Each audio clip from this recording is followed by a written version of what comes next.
चलो दोस्तों, आज हम लोग पढ़ेंगे क्लास 6 का पहला चैप्टर जिसका नाम है भोजन कहाँ से आता है। तो भोजन कहाँ से आता है ये इसके बारे में हम लोग पढ़ेंगे। तो पहला चैप्टर है, आइए आज हम पता लगाएं कि मनुष्य एवं जीव जंतु किस प्रकार का भोजन खाते हैं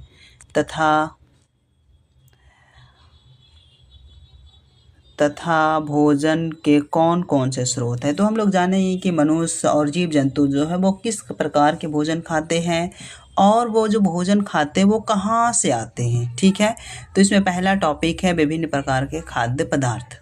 अच्छा, एक क्रियाकलाप करते हैं उसके पहले बोलता है कि अपने और आपके मित्रों ने कल पूरे दिन में क्या क्या खाया था। विद्यालय में अपने दोस्तों से उन खाद्य पदार्थों की जानकारी प्राप्त कीजिए जो वे पूरे दिन खाते हैं। अपनी नोटबुक में तालिका 1.1 की तरह यथासंभव अपने सभी दोस्तों द्वारा खाए जाने वाले विभिन्न खाद्य पदार्थों की जानकारी प्राप्त कर सूची तैयार कीजिए। अच्छा, इसमें बोल रहा है क्या कि आप और अपने मित्र जो जो कल खाना खाए थे पूरा दिन उसकी तालिका बनाएं। यहाँ पर क्या करना है, हम लोग को दोस्तों का नाम लिखना है और इसमें वो जो पूरा दिन में खाया था वो लिखना है। इसी तरह से 5 दोस्तों के नाम लिखना है और उससे वो जो जो खाया है वो नाम लिखना है यहाँ पर। तो इसमें से हम लोग को पता चलेगा कि अपने भोजन में हम अनेक प्रकार की चीज़ खाते हैं। ठीक, आगे बोल रहा है कि अपने भोजन में हम अनेक प्रकार की चीज़ खाते हैं जिन्हें हम खाद्य पदार्थ कहते हैं। और खाने की ये सभी चीज़ें किन पदार्थों से बनी होती है। अच्छा, इसमें बोल रहा है, इस लाइन में बोला कि हम लोग जो भोजन खाते हैं, खाने में बहुत तरह प्रकार के खाना खाते हैं और इसी को हम लोग क्या कहते हैं, खाद्य पदार्थ कहते हैं। जो चीज़ हम लोग खाते हैं उसे खाद्य पदार्थ कहते हैं। आगे बोल रहा है, भारत के बारे में सोचे। अच्छा, भारत हमारा देश है, भात के बारे में सोचिए। भात के बारे में बोल रहे, सोचिए हम कच्चे चावल लेते हैं और उसे पानी में उबालते हैं, फिर इसे तैयार करने में हमें 2 पदार्थों की आवश्यकता होती है। जैसे अच्छा, हम लोग जो भात बनाते हैं तो भात बनाने में हम लोग को चावल लेना पड़ता है, कच्चा पदार्थ, और पानी में उसे उबालते हैं। तो कितना पदार्थ हो गया भात बनाने के लिए? 2 पदार्थ किया क्या, एक कच्चा चावल हो गया और दूसरा पानी जिसमें हम लोग उबाल सके। तो कितने प्रकार के खाद्यान्न हो गए? 2 प्रकार के खाद्यान्न हो गए ना। तो दूसरी ओर कुछ भोजन तैयार करने के लिए हमें कई पदार्थों की ज़रूरत होती है। यदि हम सब्जी बनाना चाहते हैं तो हमें अलग अलग प्रकार की कच्ची सब्जियां, नमक, मसाला, तेल आदि की ज़रूरत होती है। अच्छा, ये बोल रहा है कि हम लोग वही जो खाद्य पदार्थ बोला कि हम लोग कई प्रकार के खाद्य पदार्थ लेते हैं, उसी में से हम लोग कुछ खाद्य पदार्थों को तैयार करने के लिए बहुत सारे पदार्थों का यूज करते हैं, खाद्य पदार्थों की ज़रूरत पड़ता है। जैसे कि अगर हम लोग को सब्जी बनाना होगा तो उसमें से कई कच्ची सब पदार्थ लेते हैं। जैसे कि सब्जी बनाना हो तो नमक लेते हैं, मसाला लेते हैं, तेल लेते हैं, तब जा कर के कहीं सब्जी बनता है। तो इसमें बताया गया है कि इससे रोटी कुछ व्यंजन के नाम लेना है और उसके कच्चे पदार्थ के नाम लेना है। जैसे कि रोटी बनाते तो हम लोग को क्या क्या चाहिए, आटा चाहिए, जल चाहिए, नमक चाहिए। अच्छा, जब दूध बनता है तो उसमें क्या होता है, दाल जैसे बनाते हैं हम लोग, तो दाल में क्या क्या होता है, कच्ची दाल, जल होता है, फिर नमक होता है, तेल होता है, हल्दी होता है, मसाला होता है।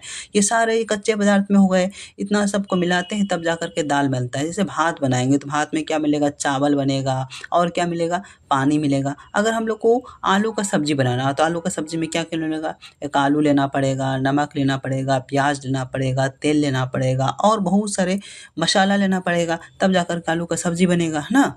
तो हमने देखा कि कक्षा में चर्चा कीजिए कि हमने विभिन्न व्यंजन में कुछ पदार्थ समान रूप से उपयोग करते हैं, ये पदार्थ कहलाते हैं।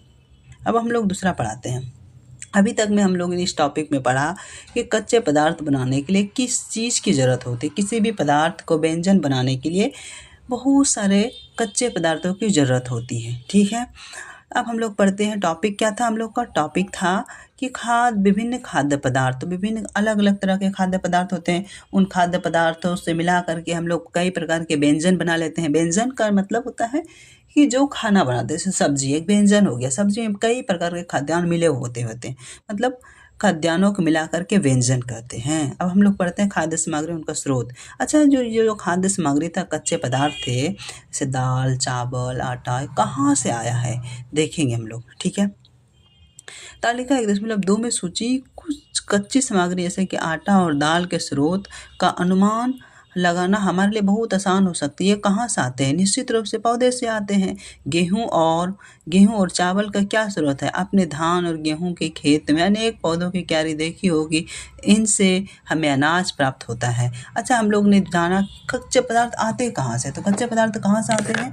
ये आते हैं हमारे पौधे से। और पौधा से मिलता है हम लोग को, तो क्या हो गया? ये पौधे से मिलते हैं। ठीक है, आगे बोल रहा है इसमें क्रियाकलाप 3 में वही बताया गया कि कच्चे पदार्थ कैसे आते हैं। जैसे लिट्टी बनाना होगा तो उसमें कई कच्चे सामग्री का यूज होता है। आटा होता है, सत्तू होता है, नमक होता है, मिर्ची, लहसुन, प्याज, अदरक, घी, ये सब का यूज होता है, तब जाकर हम लोग लिट्टी बनाते हैं। ठीक है, ऐसे कि हम लोग को अगर मुर्गा से बनाना तो उसके लिए बहुत सारा कच्चा पदार्थ, जैसे खीर बनाना तो उसके लिए दूध, चावल, चीनी, नारियल चाहिए होता है। ठीक है, तो ये हुआ हमारा ये क्रियाकलाप से स्पष्ट है कि पौधे विभिन्न खाद्य पदार्थ जैसे कि अन्न के स्रोत हैं। खाद्य पदार्थ जैसे कि अन्न के स्रोत, जंतुओं से भी हमें कई खाद्य पदार्थ मिलते हैं, जैसे दूध, मांस, अंडा तथा अन्य जंतु उत्पाद इत्यादि। गाय, बकरी तथा भैंस दूध देने वाले कुछ सामान्य पशुएं हैं। दूध एवं विभिन्न दूध उत्पाद जैसे कि मक्खन हो गया, क्रीम हो गया, घी हो गया, पनीर हो गया, दही का उपयोग संसार के विभिन्न क्षेत्रों में किया जाता है। कुछ खाद्य पदार्थ जैसे कि नमक, खनिज स्रोत से प्राप्त होते हैं। अच्छा, हम लोग को बोल रहा है कि खाद्य पदार्थ कहाँ से स्रोत होता है। तभी तक हम लोग जाने थे पहले कि खाद्य पदार्थ जैसे कि चावल हुआ, गेहूँ हुआ, ये पौधे से मिलते हैं। पौधे के अलावा हम लोग जंतु से भी ग्रहण करते हैं। जंतु से क्या क्या करते हैं? जैसे कि हो गया दूध, मांस, अंडा, ये सारे किससे करते हैं? जंतु से। ये जंतु को उत्पाद है। जंतु के अलावा भी कोई और देते हैं। जंतु के अलावा कौन दे सकते हैं? जंतु के अलावा हम लोग को मिनरल्स मिलते हैं। मिनरल से धरती के मिनरल से प्राप्त होते हैं। खनिज के स्रोत भी होते हैं, जैसे कि नमक एक खनिज स्रोत है, खनिज से भी मिलते हैं। तो हम लोग को खाद्य पदार्थ कितने सोर्स से मिलते हैं? सबसे पहले तो 3 सोर्स से। पहला सोर्स क्या हो गया? पहला सोर्स हो गया पौधा, दूसरा सोर्स क्या हो गया? जीव जंतु, और तीसरा सोर्स खनिज। ठीक है, तो आगे हम लोग पढ़ते हैं मुख्य भोजन के मुख्य स्रोत क्या क्या है। अब हम लोग पढ़ेंगे, अभी तक हम लोग जाने कि भोजन की पहला टॉपिक क्या था? पहले हम लोग जाने कि खाद्य पदार्थ कहाँ से प्राप्त होता है, विभिन्न खाद्य पदार्थ क्या है, उसके बाद खाद्य पदार्थ के स्रोत क्या है। अब हम लोग जानेंगे कि मुख्य खाद्य पदार्थ क्या है। ठीक है, 2 चीज़ पढ़ ले। तीसरा हम लोग पढ़ रहे हैं मुख्य खाद्य पदार्थ क्या है। मुख्य खाद्य पदार्थ क्या है, यहाँ से 1.3 तीसरा टॉपिक है कि भोजन के मुख्य स्रोत क्या क्या है। तो पौधे हमारे भोजन का मुख्य स्रोत है। अच्छा, उसमें से हम लोग 3 पढ़े थे कि पौधा देता है, जीव जंतु देता है और मिनरल्स देता है। 3 चीज़ देता है। अब पहला बोल रहा है कि भोजन के मुख्य स्रोत क्या है। तो पौधा हमारा मुख्य स्रोत होता है किसका? भोजन का। खाद्य पदार्थ का मुख्य स्रोत पौधा होता है। हम पौधों के कौन कौन से भाग का उपयोग खाद्य पदार्थ के रूप में करते हैं। अब ये बोल रहा है कि पौधा हमारा पहला भाग मुख्य स्रोत हो गया खाद्य पदार्थ का। ठीक है, मुख्य स्रोत हो गया भोजन का। ठीक, भोजन का मुख्य स्रोत पौधा हो गया। अब पौधा हम लोग कौन कौन सा भाग खाते हैं? तो हम लोग सबसे पहले बोलेंगे कि पत्तियों वाले अनेक सब्जियां खाते हैं, पत्ती खाते हैं। उसके बाद कुछ पौधे के फल को भोजन के रूप में लेते हैं। किसी पौधे की जड़ तथा तना को भी, किसी का फूल भी भोजन के रूप में लेते पाए जाते हैं। तो क्या क्या हो गया? किसी का सब पत्ता खाते हैं, किसी का फूल खाते हैं, किसी का फल खाते हैं, किसी का तना खाते हैं, किसी का जड़ खाते हैं। तो सारा पार्ट्स हम लोग का क्या हो गया? यूज हो गया उसका, पौधा का। ठीक है, तो ये कह सकते किसी का जड़, किसी का तना खाते हैं। पोई के पत्ते और अगस्ता के फूल का तरुआ या पकाचा खाया जाता है। अच्छा, ये पोई पौधा होता है, उसके पत्ता खाते हैं, अगस्ता का फूल खाते हैं। ठीक है, अगस्ता के फूल का तरुआ या बचका खाते हैं। अगस्ता के फूल का क्या खाते हैं? तरुआ खाते हैं। अगस्ता एक फूल होता है, अगस्ता के पौधा होता है, अगस्ता का पौधे से हम लोग फूल से ही बनता है तरुआ। ठीक है, अगस्ता एक पौधा होता है, उसी के फूल से क्या बन जाता है? तरुआ खाते हैं, तो वो खा लेते हैं हम लोग। कुछ पौधे ऐसे होते हैं जिसका हम लोग 2 से अधिक भाग को खाने योग्य होता है। उदाहरण के लिए सरसों के बीज से हम लोग तेल खा लेते हैं, और उसके पत्ते से क्या खा लेते हैं? साग खा लेते हैं। ठीक है, तो क्या हो गया कि हम लोग एक ही पौधा से 2 चीज़ खा लिए, दो चीज़ खाद्य पदार्थ मिल गया। कौन कौन सा? एक तेल मिल गया, उसके फलों से तेल ले लिए, और फिर पत्तियों से साग के रूप में उपयोग कर लिए। क्या आप किसी अन्य पौधे के बारे में बता सकते जो 2 या 2 से अधिक भाग खाए थे? अच्छा, आप बोल रहे हैं कि क्या आप लोग बता सकते हैं कि कोई और इसके अलावा पौधा कि जिसका हम लोग 2 से अधिक भाग को खाते हैं।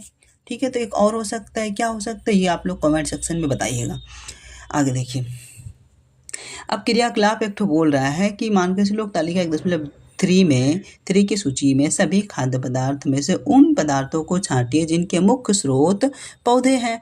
ये पौधा किन भागों से प्राप्त होता है? इन खाद्य पदार्थ और पौधों के बीज को तालिका में अंकित कीजिए। अच्छा, बोल रहा है कि कुछ खाद्य पदार्थ है और इसका हम लोग ये कहाँ से, जैसे साग, साग हम लोग पौधे का तना है या पत्ती है या फिर जड़ है या फल है, क्या है? तो हम लोग इसको कहाँ से लेते हैं? चना का साग, सरसों या पालक या बथुआ, ये क्या होता है? पौधों के तना होता है और पत्ती से लेते हैं। अब जैसे हम लोग सलाद, सलाद क्या होता है, किससे किससे बनता है? मूली से बनता है, मूली, टमाटर, गाजर, खीरा। और ये क्या होता है? ये जड़ होता है ना। मूल, खीरा क्या है? खीरा जड़ है, टमाटर एक, सॉरी, खीरा एक फल है, टमाटर एक फल है, जबकि मूली और गाजर क्या है? एक जड़ है। उसी तरह से तेल, तेल जो हम लोग किसका किसका खाते हैं? मूंगफली का, सरसों का, सोयाबीन का। इसके अलावा और भी खा सकते हो, तुम कमेंट सेक्शन में आप लोग बताइएगा। अच्छा, ये जो होता है मूंगफली, सरसों, सोयाबीन, ये बीज होते हैं। ठीक है, अब वो एक क्रियाकलाप